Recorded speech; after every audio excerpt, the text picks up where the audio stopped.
Hi, boys and girls. This is Mrs. P. I am going to try to hold this camera and read this book. It's Black History Month. This is Lillian's Right to Vote. And, of course, it's a true story about how this woman was able to vote. But I'm going to read a couple of things in the back just to kind of give you a frame of reference. This is the author's note. When the United States of America was brand new back in the late 1700s, hardly any Americans had the right to vote. Generally, the only citizens who were allowed to cast their votes, or their ballots, were white men who owned property. Women, African Americans, Native Americans, and poor white men were excluded from the most important expression of democracy and equality. And though many changes were made to voting laws through the course of American history, women did not win the right to vote until 1920, and African Americans' right to vote was not protected by federal law until 1965. So you're going to need to check this book out if you want to research any more of it. But we're going to read the story now. I'm going to read, you're going to listen. So here is just the opening page, and here it is. Lillian's Right to Vote by Jonah Winter, illustrated by Shane Evans.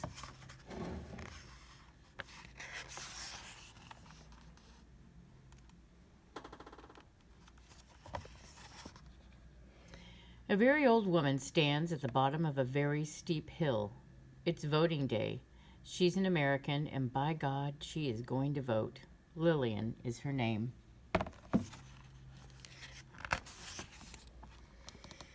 It's a long haul up that steep hill. It's a long haul when you've been alive for 100 years. It's a long haul when you've lived the life that Lillian has and walked so far in her shoes. When Lillian looks up, it's more than the blue sky she sees. She sees history. Lillian sees her great-great-grandparents Elijah and Sarah, and they're standing side by side on an auction block. Sarah is holding their baby, Edmund. They are being sold as slaves in front of the very same Alabama courthouse where rich white men and no one else are allowed to vote.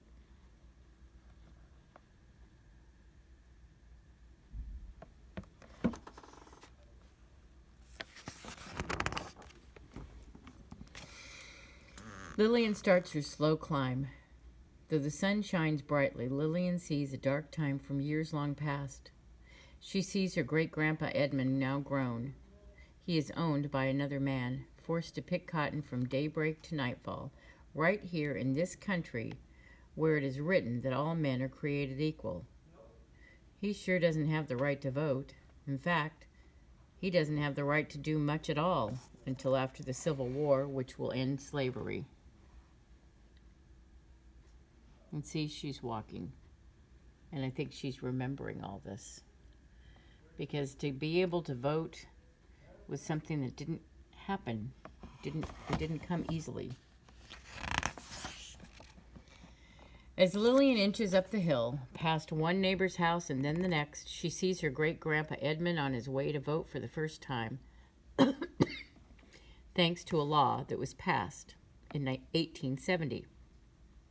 The law is the 15th Amendment to the U.S. Constitution, which says that American citizens' right to vote shall not be denied or abridged on account of race, color, or previous condition of servitude. Even though the law does not allow women to vote, great-grandma Ida is with her husband. Lillian feels their dignity and their pride as they enter that courthouse for the first time.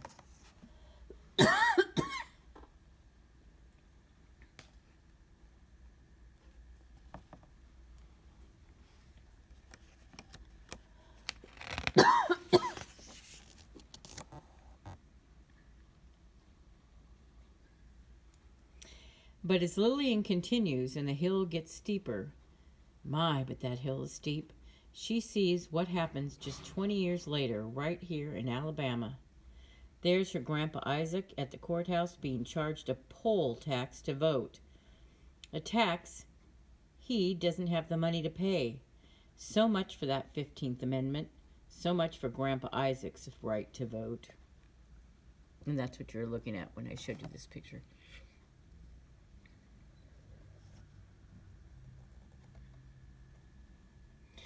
Lillian pauses to catch her breath, hearing now the voice of her Uncle Levi.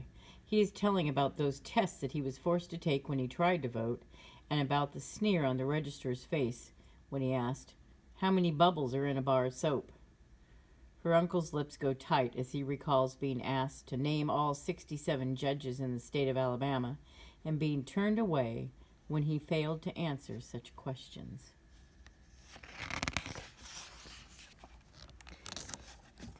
As Lillian pushes on, struggling to keep her balance, she sees a brave girl standing next to her mother and father as they try to register to vote. The year is 1920, and the 19th Amendment has just passed, a law allowing women to vote. The girl is Lillian herself with her mama and papa. They are being chased away by an angry mob. There's Mr. Bentley, the barber, and Mr. McCrory, who owns the ice cream shop. She feels the firm grip of her mother's hands as they run through the streets back home.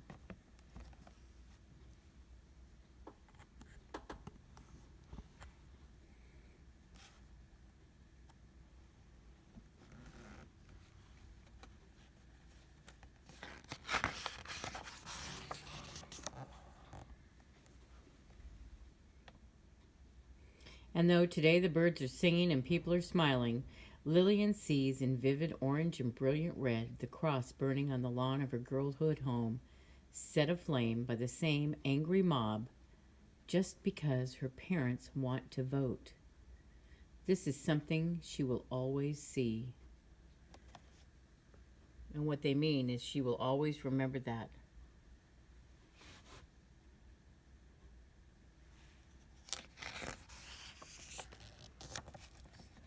Lillian stops in her tracks, unable to keep going. As she stands there, she sees herself trying to register to vote for the very first time. She sees the blank piece of paper on which she must write down a section of the U.S. Constitution, word for word, as it is being mumbled by the registrar, a test she could not pass. No one could.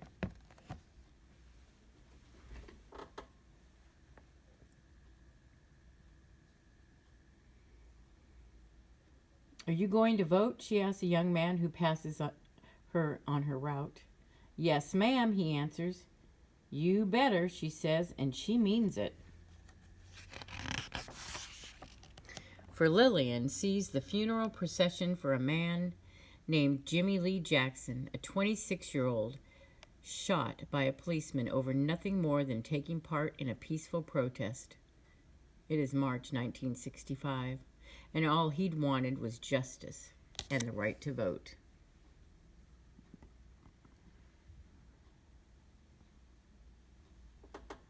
She's remembering a lot on that walk.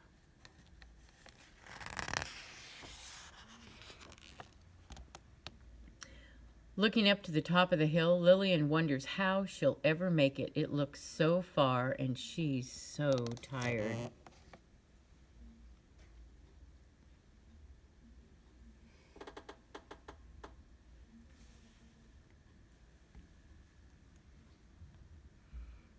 Though her feet and legs ache with 100 years of walking, what fuels her ancient body is seeing those 600 people beginning a peaceful protest, a peaceful protest march from Selma to Montgomery. People who, though they don't know it yet, will be stopped on a bridge in Selma by policemen with clubs. All they want is justice and the right to vote. At the front is future Congressman John Lewis, whose forehead will always bear the scar from where he was beaten.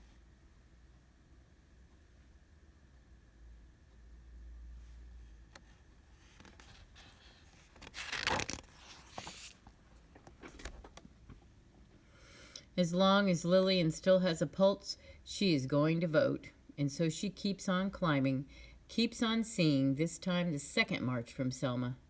This march also ends on the bridge in a prayer led by the Reverend Martin Luther King, Jr., whose dreams of justice for African Americans are already famous. Wherever he went, he lifted people up with his words, and his words still lift up Lillian, who, seeing the top of the hill, is not about to stop. Footstep by footstep, she keeps on going.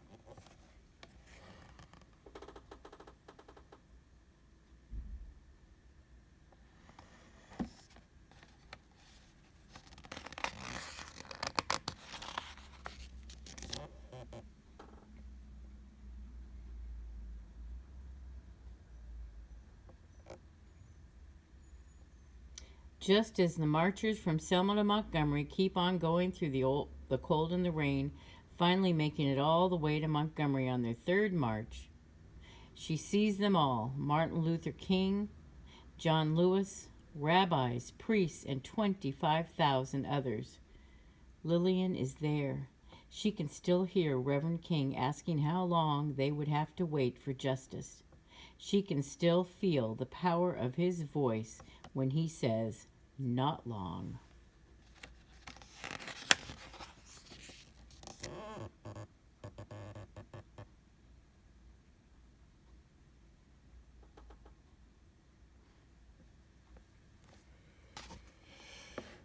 As she takes those final steps to the top of the hill, Lillian can still see how Reverend King was right, for she can hear the voice of President Lyndon Johnson on her TV saying to America, "Every American citizen must have an equal right to vote. There is no duty which weighs more heavily on us than the duty we have to ensure that right.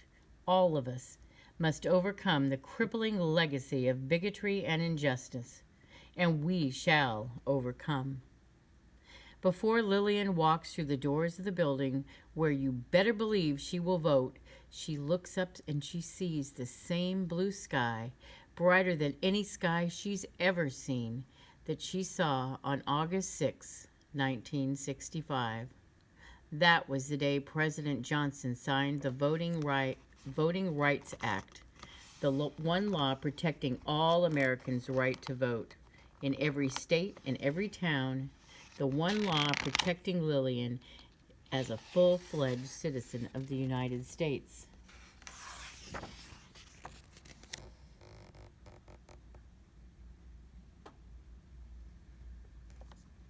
This is her when she's younger, and this is her now when she's older. She enters the building, and as Lillian steps into the voting booth, once again she sees herself stepping into the voting booth in 1965 for the very first time. And she knows full well she would not be standing here today if it were not for the people who marched and the people who died for her right to vote. Lillian touches her finger to the lever, and because she is a citizen of the United States of America, protected by the Voting Rights Act of 1965,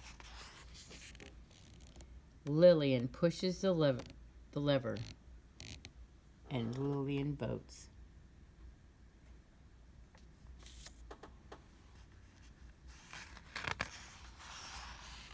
And that is the end. And if you want to know more about this, come in and check out this book, Lillian's Right to Vote.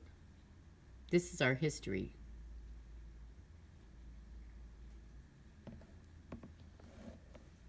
All right. Bye.